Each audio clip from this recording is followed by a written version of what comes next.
A single man, a single light, and a warning that never seems to come in time. Tonight, we're presenting The Signal Man by Charles Dickens. The entire story takes place in a narrow, isolated railway cutting. Steep walls, endless tunnel, a red warning light that burns through the fog, and a signal man whose whole job is to watch, to listen, and to react before disaster hits. But something else has started appearing near that light. A stranger arrives, calling down to him in the exact same words he's heard before every terrible event on the line. The signal man is educated, rational, and very aware of how mad he sounds, which somehow makes what he describes feel even worse.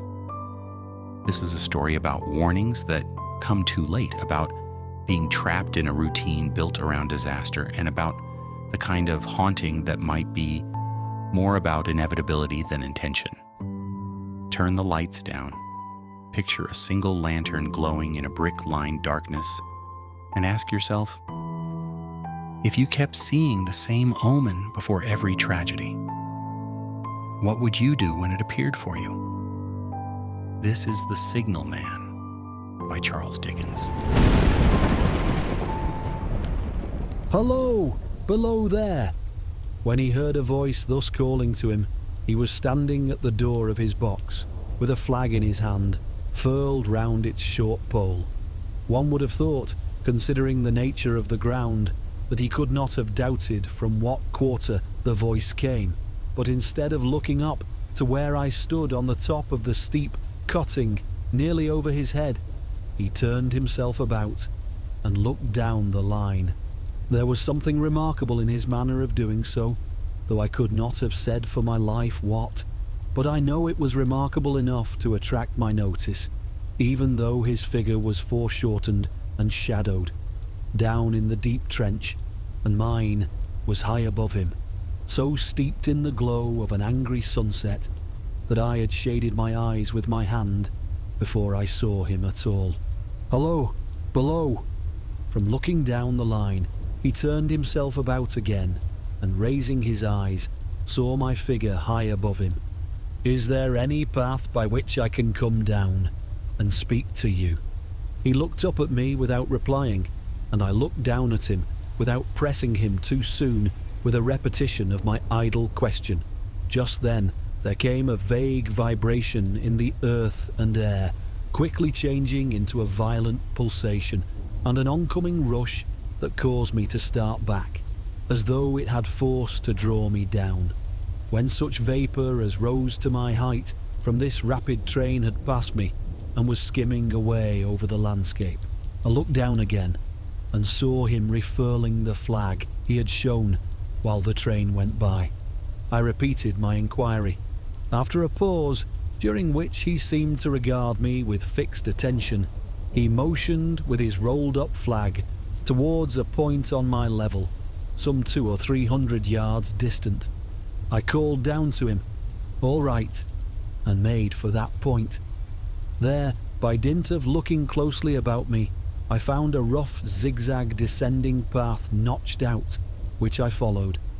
The cutting was extremely deep and unusually precipitate. It was made through a clammy stone that became oozier and wetter as I went down. For these reasons, I found the way long enough to give me time to recall a singular air of reluctance or compulsion with which he had pointed out the path. When I came down low enough upon the zigzag descent to see him again, I saw that he was standing between the rails on the way by which the train had lately passed, in an attitude as if he were waiting for me to appear. He had his left hand at his chin, and that left elbow rested on his right hand, crossed over his breast. His attitude was one of such expectation and watchfulness that I stopped a moment, wondering at it. I resumed my downward way, and stepping out upon the level of the railroad and drawing nearer to him, saw that he was a dark, sallow man, with a dark beard and rather heavy eyebrows. His post was in as solitary and dismal a place as ever I saw. On either side, a dripping wet wall of jagged stone, excluding all view but a strip of sky. The perspective one way, only a crooked prolongation of this great dungeon. The shorter perspective in the other direction, terminating in a gloomy red light, and the gloomier entrance to a black tunnel, in whose massive architecture there was a barbarous, depressing, and forbidding air. So little sunlight ever found its way to this spot that it had an earthy, deadly smell, and so much cold wind rushed through it that it struck chill to me, as if I had left the natural world. Before he stirred, I was near enough to him to have touched him. Not even then, removing his eyes from mine, he stepped back one step and lifted his hand. This was a lonesome post to occupy, I said, and it had riveted my attention when I looked down from up yonder. A visitor was a rarity, I should suppose, not an unwelcome rarity, I hoped. In me, he merely saw a man who had been shut up within narrow limits all his life, and who, being at last set free, had a newly awakened interest in these great works. To such purpose I spoke to him, but I am far from sure of the terms I used, for besides that I am not happy in opening any conversation. There was something in the man that daunted me. He directed a most curious look towards the red light near the tunnel's mouth, and looked all about it, as if something were missing from it, and then looked at me. That light was part of his charge, was it not? He answered in a low voice, "Don't you know it is?" The monstrous thought came into my mind as I perused the fixed eyes and the saturnine face, that this was a spirit, not a man. I have speculated since whether there may have been infection in his mind. In my turn, I stepped back, but in making the action, I detected in his eyes some latent fear of me. This put the monstrous thought to flight. "You look at me," I said, forcing a smile, "as if you had a dread of me." "I was doubtful," he returned, "whether I'd seen you before." "Where?" He pointed to the red light he had looked at. "There," I said. Intently watchful of me, he replied, but without sound, "Yes." "My good fellow, what should I do there? However, be that as it may, I never was there. You may swear." "I think I may," he rejoined. "Yes, I am sure I may." His manner cleared, like my own. He replied to my remarks with readiness and in well-chosen words. Had he much to do there? Yes, that was to say, he had enough responsibility to bear, but exactness and watchfulness were what was required of him, and of actual work, manual labour, he had next to none. To change that signal, to trim those lights, and to turn this iron handle now and then, was all he had to do under that head. Regarding those many long and lonely hours, of which I seemed to make so much, he could only say that the routine of his life had shaped itself into that form, and he had grown used to it. He had taught himself a language down here, if only to know it by sight, and to have formed his own crude ideas of its pronunciation could be called learning it. He had also worked at fractions and decimals, and tried a little algebra, but he was, and had been as a boy, a poor hand at figures. Was it necessary for him, when on duty, always to remain in that channel of damp air, and could he never rise into the sunshine from between those high stone walls? Why, that depended upon times and circumstances. Under some conditions there would be less upon the line than under others, and the same held good as to certain hours of the day and night.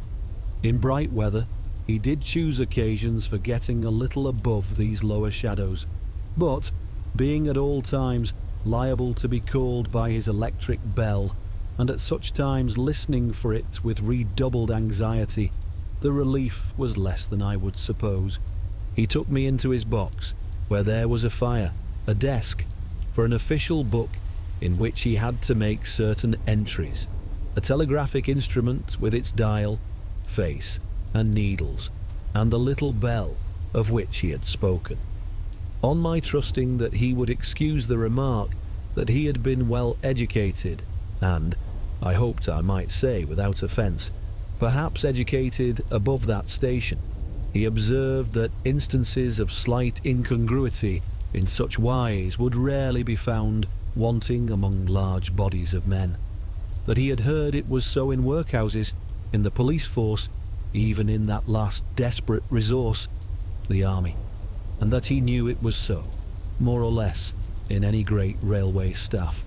He had been, when young, if I could believe it, sitting in that hut, he scarcely could, a student of natural philosophy, and had attended lectures, but he had run wild, misused his opportunities, gone down, and never risen again. He had no complaint to offer about that. He had made his bed, and he lay upon it. It was far too late to make another.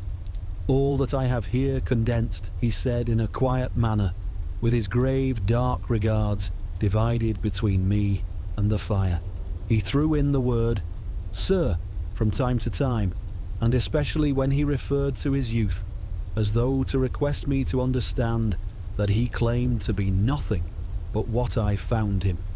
He was several times interrupted by the little bell, and had to read off messages and send replies.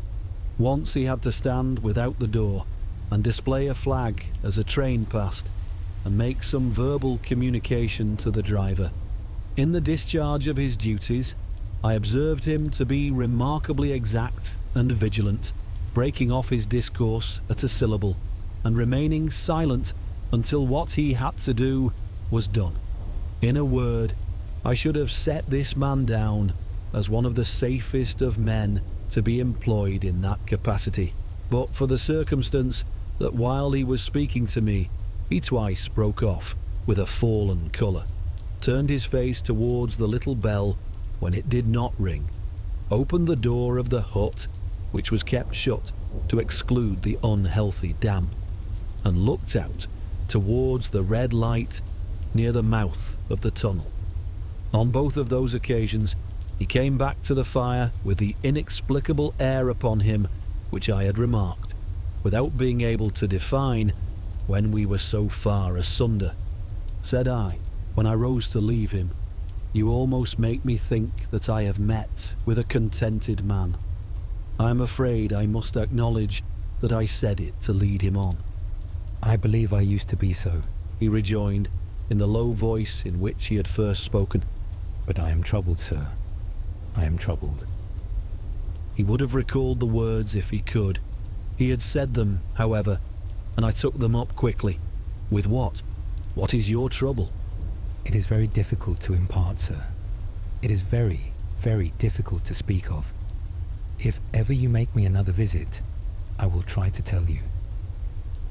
But I expressly intend to make you another visit. Say, when shall it be? I go off early in the morning, and I shall be on again at 10 tomorrow night, sir. I will come at 11. He thanked me and went out at the door with me. I'll show my white light, sir, He said, in his peculiar low voice. till you have found the way up. When you have found it, don't call out. And when you are at the top, don't call out. His manner seemed to make the place strike colder to me, but I said no more than, "Very well." And when you come down tomorrow night, don't call out. Let me ask you a parting question. What made you cry, "Hello," below there, tonight? Heaven knows, said I. I cried something to that effect. Not to that effect, sir. Those were the very words. I know them well. Admit those were the very words. I said them, no doubt, because I saw you below. For no other reason. What other reason could I possibly have? You had no feeling that they were conveyed to you in any supernatural way. No. He wished me good night and held up his light. I walked by the side of the down line of rails with a very disagreeable sensation of a train coming behind me until I found the path. It was easier to mount than to descend, and I got back to my inn without any adventure. Punctual to my appointment, I placed my foot on the first notch of the zigzag next night as the distant clocks were striking 11. He was waiting for me at the bottom with his white light on. "I have not called out," I said when we came close together. "May I speak now?" By all means, sir. "Good night then, and here's my hand." Good night, sir. And here's mine. With that, we walked side by side to his box, entered it, closed the door, and sat down by the fire. I have made up my mind, sir. He began, bending forward as soon as we were seated, and speaking in a tone but a little above a whisper. That you shall not have to ask me twice what troubles me. I took you for someone else yesterday evening. That troubles me. "That mistake? No, that's someone else. Who is it? I don't know. Like me?" I don't know. I never saw the face. The left arm is across the face, and the right arm is waved, violently waved. This way." I followed his action with my eyes, and it was the action of an arm gesticulating with the utmost passion and vehemence. "For God's sake, clear the way," One moonlight night, said the man. I was sitting here when I heard a voice cry, "Hello, below there." I started up, looked from that door, and saw this someone else standing by the red light near the tunnel, waving as I just now showed you. The voice seemed hoarse with shouting, and it cried, "Look out, look out." And then again, "Hello, below there, look out." I caught up my lamp, turned it on red, and ran towards the figure, calling, "What's wrong? What has happened? Where?" It stood just outside the blackness of the tunnel. I advanced so close upon it that I wondered at its keeping the sleeve across its eyes. I ran right up at it and had my hand stretched out to pull the sleeve away when it was gone. "Into the tunnel," said I. No. I ran on into the tunnel, 500 yards. I stopped and held my lamp above my head and saw the figures of the measured distance and saw the wet stains stealing down the walls and trickling through the arch. I ran out again faster than I had run in, for I had a mortal abhorrence of the place upon me. And I looked all round the red light with my own red light, and I went up the iron ladder to the gallery atop of it, and I came down again and ran back here. I telegraphed both ways. An alarm has been given. Is anything wrong? The answer came back, both ways, all well. Resisting the slow touch of a frozen finger tracing out my spine, I showed him how that this figure must be a deception of his sense of sight, and how that figures, originating in disease of the delicate nerves that minister to the functions of the eye, were known to have often troubled patients, some of whom had become conscious of the nature of their affliction, and had even proved it by experiments upon themselves. "As to an imaginary cry," said I, "do but listen for a moment to the wind in this unnatural valley while we speak so low, and to the wild harp it makes of the telegraph wires." That was all very well, he returned, after we had sat listening for a while, and he ought to know something of the wind and the wires, he who so often passed long winter nights there, alone and watching. But he would beg to remark that he had not finished. I asked his pardon, and he slowly added these words, touching my arm. Within 6 hours after the appearance, the memorable accident on this line happened, and within 10 hours the dead and wounded were brought along through the tunnel over the spot where the figure had stood. A disagreeable shudder crept over me, but I did my best against it. It was not to be denied, I rejoined, that this was a remarkable coincidence, calculated deeply to impress his mind. But it was unquestionable that remarkable coincidences did continually occur, and they must be taken into account in dealing with such a subject. Though, to be sure, I must admit, I added, for I thought I saw that he was going to bring the objection to bear upon me. Men of common sense did not allow much for coincidences in making the ordinary calculations of life. He again begged to remark that he had not finished. I again begged his pardon for being betrayed into interruptions. This, he said, again laying his hand upon my arm and glancing over his shoulder with hollow eyes, was just a year ago. 6 or 7 months passed, and I'd recovered from the surprise and shock when one morning, as the day was breaking, I, standing at the door, looked towards the red light and saw the spectre again. He stopped, with a fixed look at me. Did it cry out? No, it was silent. Did it wave its arm? No, it leaned against the shaft of the light, with both hands before the face, like this. Once more I followed his action with my eyes. It was an action of mourning. I have seen such an attitude in stone figures on tombs. Did you go up to it? I came in and sat down, partly to collect my thoughts, partly because it had turned me faint. When I went to the door again, daylight was above me, and the ghost was gone. But nothing followed. Nothing came of this. He touched me on the arm with his forefinger, twice or thrice, giving a ghastly nod each time. That very day, as a train came out of the tunnel, I noticed, at a carriage window on my side, what looked like a confusion of hands and heads, and something waved. I saw it just in time to signal the driver, "Stop." He shut off and put his brake on, but the train drifted past here 150 yards or more. I ran after it, and as I went along, heard terrible screams and cries. A beautiful young lady had died instantaneously in one of the compartments, and was brought in here, and laid down on this floor between us. Involuntarily, I pushed my chair back as I looked from the boards at which he pointed to himself. True, sir. True.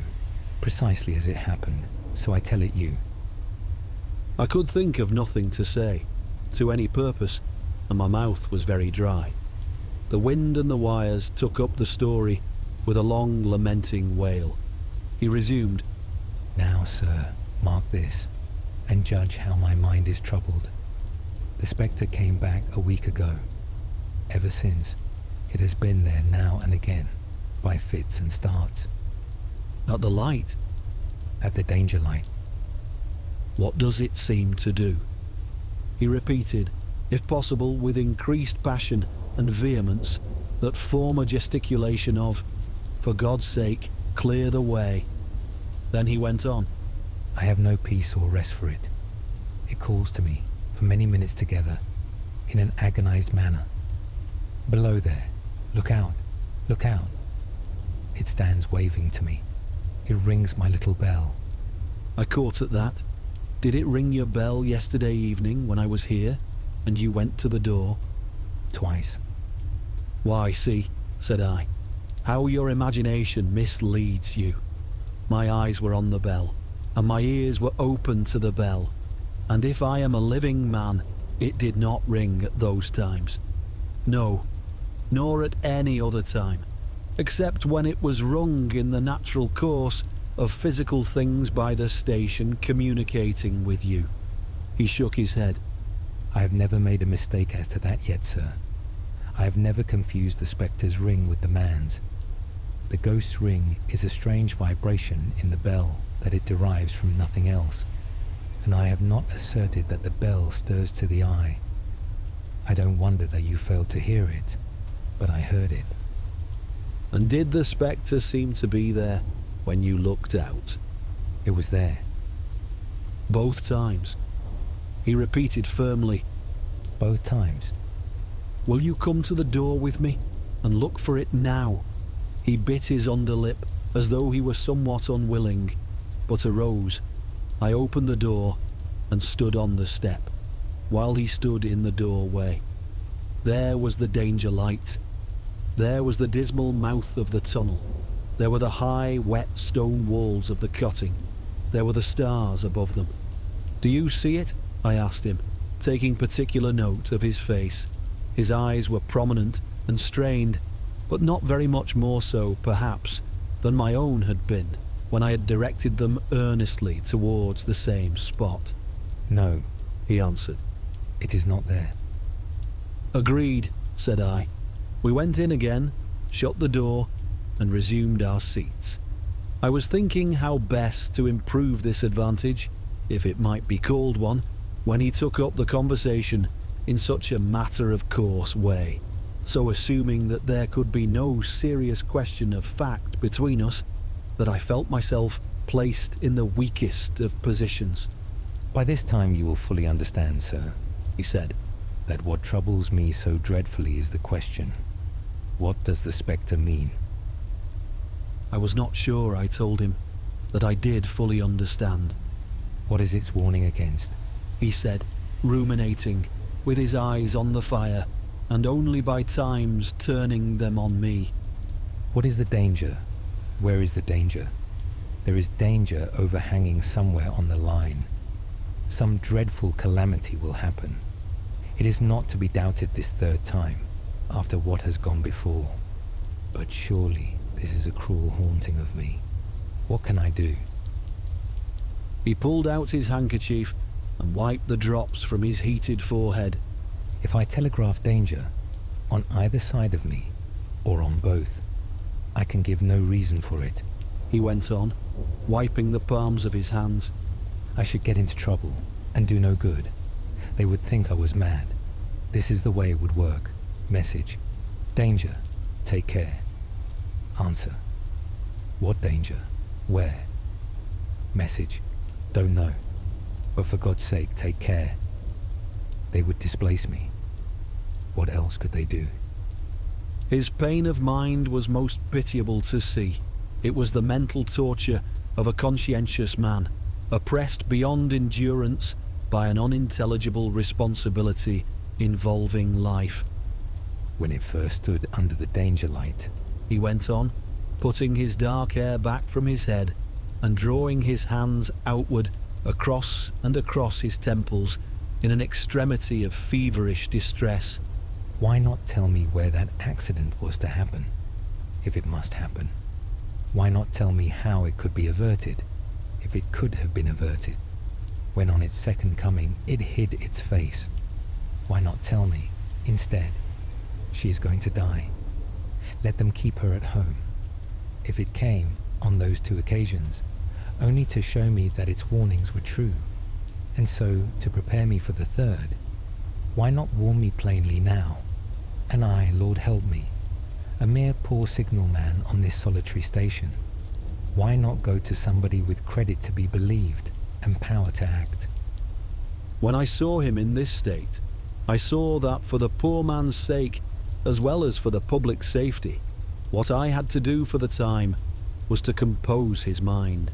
Therefore, setting aside all question of reality or unreality between us, I represented to him that whoever thoroughly discharged his duty must do well, and that at least it was his comfort that he understood his duty, though he did not understand these confounding appearances. In this effort I succeeded far better than in the attempt to reason him out of his conviction. He became calm. The occupations incidental to his post as the night advanced began to make larger demands on his attention, and I left him at 2 in the morning. I had offered to stay through the night, but he would not hear of it. That I more than once looked back at the red light as I ascended the pathway, that I did not like the red light, and that I should have slept but poorly if my bed had been under it, I see no reason to conceal. Nor did I like the 2 sequences of the accident and the dead girl. I see no reason to conceal that either. But what ran most in my thoughts was the consideration, how ought I to act, having become the recipient of this disclosure. I had proved the man to be intelligent, vigilant, painstaking, and exact. But how long might he remain so in his state of mind? Though in a subordinate position, still he held a most important trust, and would I, for instance, like to stake my own life on the chances of his continuing to execute it with precision, unable to overcome a feeling that there would be something treacherous in my communicating what he had told me to his superiors in the company, without first being plain with himself and proposing a middle course to him.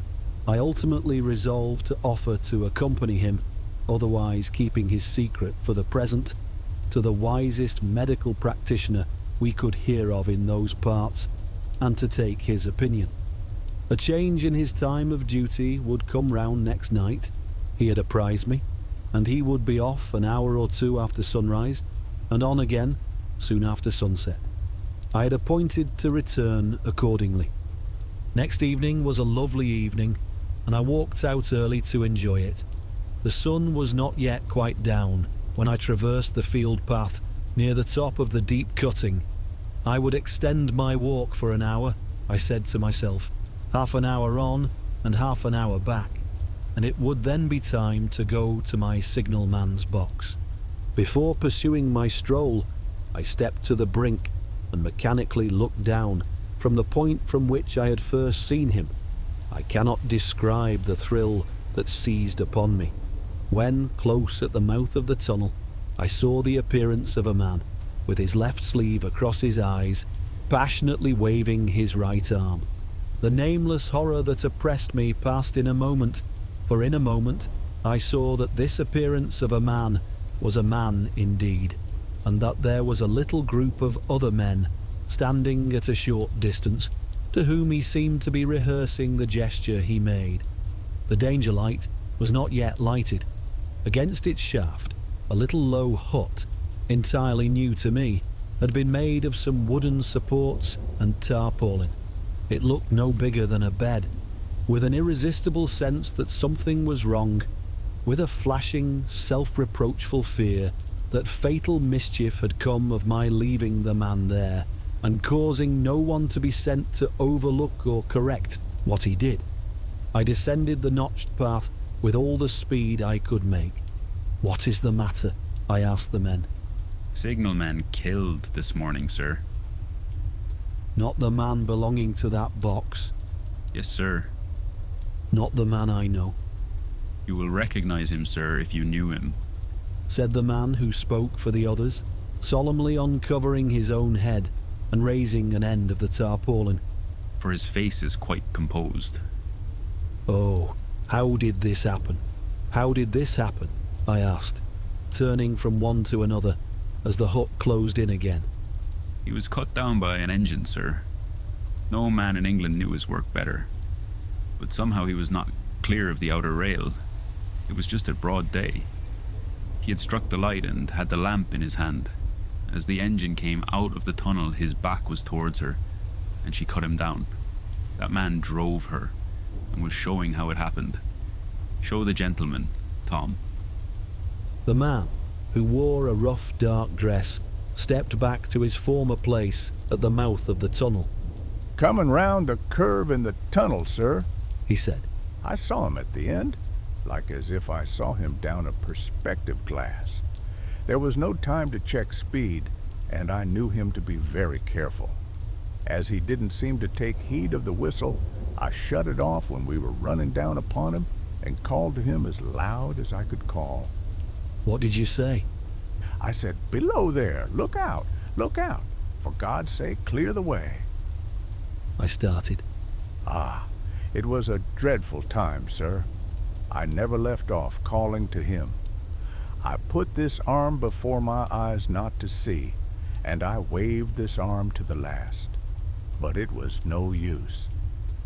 Without prolonging the narrative, to dwell on any one of its curious circumstances more than on any other, I may, in closing it, point out the coincidence that the warning of the engine driver included not only the words which the unfortunate signalman had repeated to me as haunting him, but also the words which I myself, not he, had attached and that only in my own mind, to the gesticulation he had imitated.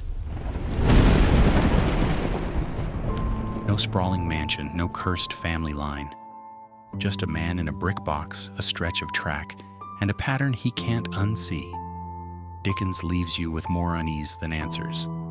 Is this a ghost story, a story about guilt and nerves, or a story about how some fates refuse to be altered, no matter how early the warning comes? You're left with a lingering question. Are the signals there to save anyone, or just to make sure someone is watching when the worst happens? If you'd like more classic horror tales, you can subscribe, leave a like, and tell me in the comments which story should be next. Thanks for watching.